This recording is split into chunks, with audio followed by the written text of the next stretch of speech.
getting that one up. I'm going to one up this person, and, I won.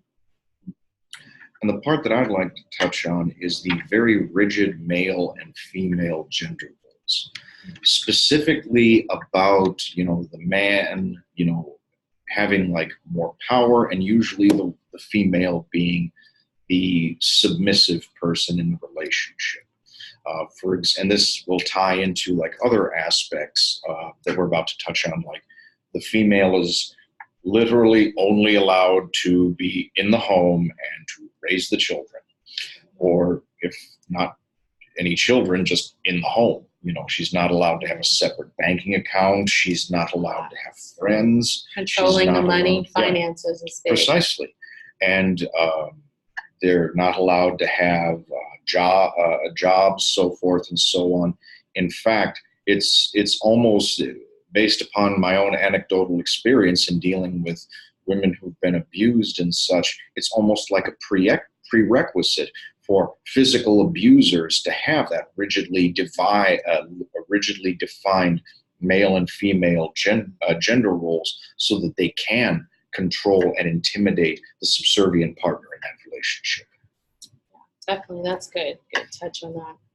So the next one is isolation, very much tied to the using privilege aspect of it.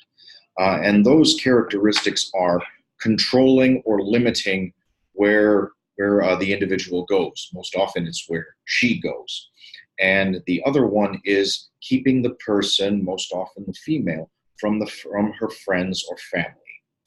Yeah, so definitely controlling and limiting whether it's female or male, where they go, or you're keeping tabs, kind of on them, like, hey, like, oh, I'm about to go out with your friends. Well, I need to go with you, or you can't be alone, or they're always there. They have to be, if it's a female outing, the male has to be there, or you're not allowed to be around their male friends, or, just, knowing who you're texting at all times, and kind of restricting that, isolating, again, controlling.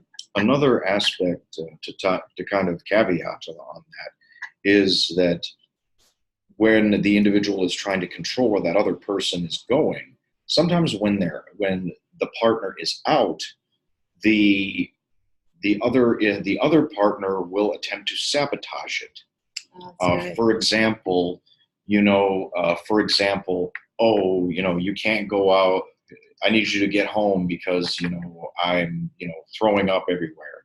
You come home and the person's just like sitting on the couch eating nachos or something else ridiculous. Or, oh, I'm having a heart attack and it's really just some anxiety or something. A way of controlling where that person is. Like, even though they're out, they're going to reel you back in to show that, I am in control of this situation. Right. So the other aspect is keeping from that person, keeping a partner from their friends or family, basically isolating them, so that the domineering partner is the only input that is going into that other person's head. A way to think of it is it's like brainwashing, and the person is like experiencing Stockholm syndrome. The subservient partner is a hostage, and the other person is just basically controlling them and telling them things, and basically taking away their sense of independent thought. And if they're around their friends or their family, the dominant partner may not have as much influence. So therefore, the way to stay in control is to don't allow them to see their friends or family. Yeah, that's good. So the second to last aspect of toxicity in relationships is psychological abuse. And some of the characteristics there are threats are made or threats are carried out. Another aspect would be emotional blackmail. And lastly, mind games. Crystal would like to expound upon that. Yeah, definitely. Okay, mind games. So where do I begin with that?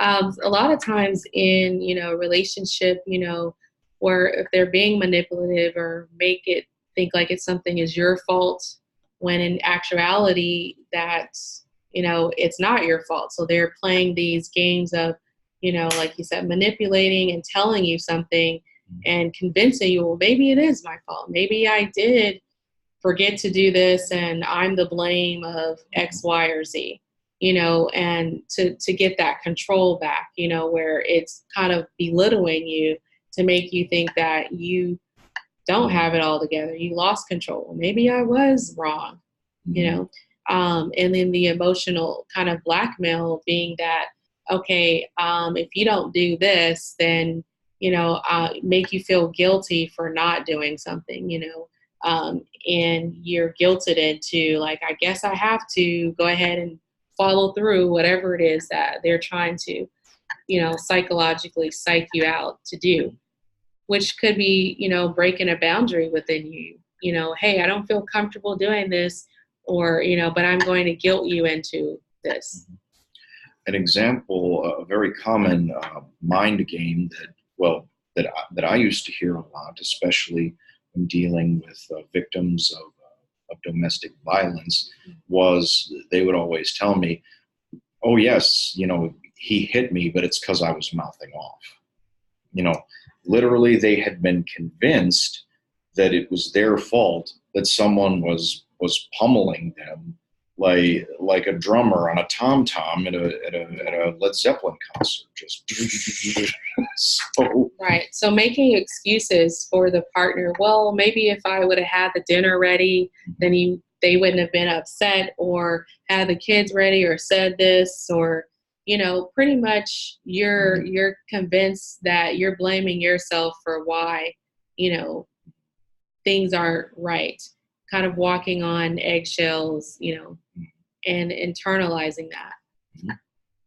And lastly, the last characteristic of toxicity and of a relationship that has a high level of toxicity is sexual abuse.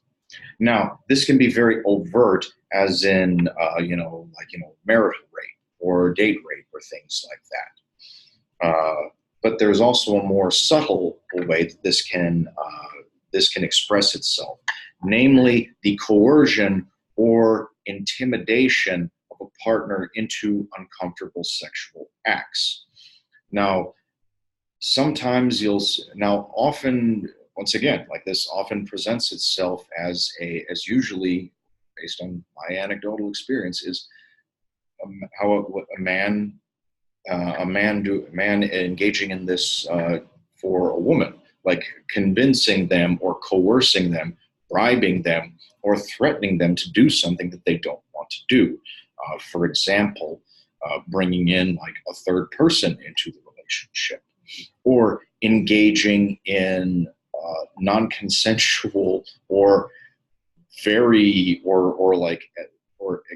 extremely coerced consensual BDSM or something like that. Something where the person doesn't want to do that, or being photographed or recorded against your better instincts or something. A lot of times, these domineering men will do this to women. Regardless, though, that is often a more subtle way that sexual abuse will manifest itself, and it is a sign that a relationship is highly toxic and highly unsustainable.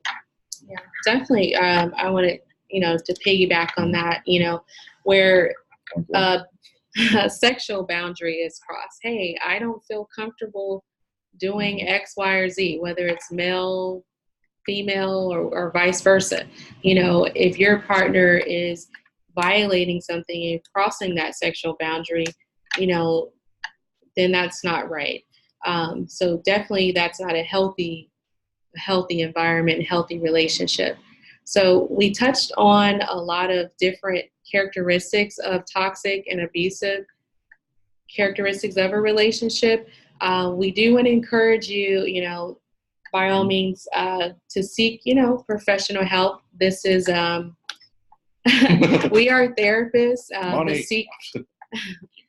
you know, an actual professional therapist, and this is no way of saying this is a diagnosis or encouraging you.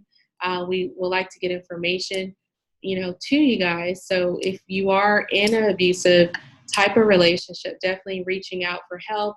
If it is very abusive, 911 in any form, getting yourself help or a shelter for domestic violence abuse or etc. So we do encourage you to do that, and you know, hope that you are educated on these characteristics and that you find this video informational and informative, but not as a form of therapy. So please reach out to your local therapist and get that information, and your doctors. We hope you enjoyed and you got some good information. You know, we're addressing toxic things that are in relationships. So getting to the realness of what it looks like. Okay. So join us for our next video, and we'll see you later. Take care.